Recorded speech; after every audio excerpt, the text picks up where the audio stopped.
Does anybody remember the recent thing with Stacey Abrams? How she was called out because there was a large sum of money that was handed over to her, kind of like they were just dumping dollars off, and trying to just put them somewhere because they knew that the cuts were coming and that they didn't want to lose this money because they needed it. For some reason, it seems to be ironic that there is a $4 million one room Biden era museum citing this. The reason why this money was pulled is because it was saying, "Wow, this is a lot of waste," and it seems to have a political agenda behind it. But here you are, the U.S. Environmental Protection Agency Administrator Lee Zeldin announced Monday that the closure of the controversial one-room EPA museum of agency headquarters in Washington, D.C., calling it an example of wasteful spending.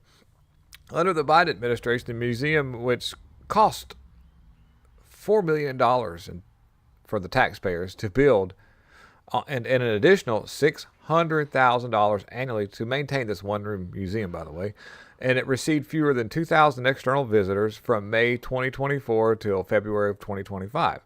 The internal figures also revealed that more than 40% of the visitors were EPA staff members.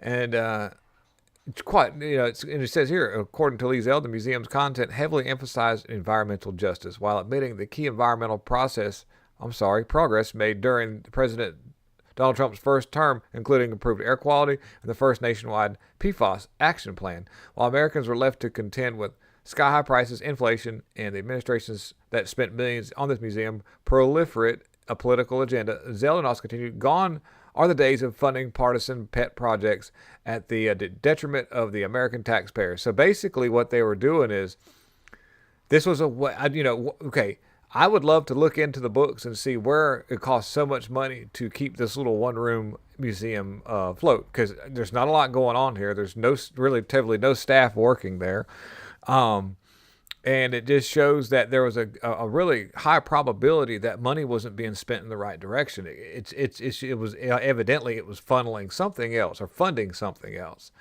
And when they say climate justice, that doesn't mean that they're actually going to repair anything with the climate. It's just going to emphasize on ways to do harmful things to people and property if you don't get your climate way.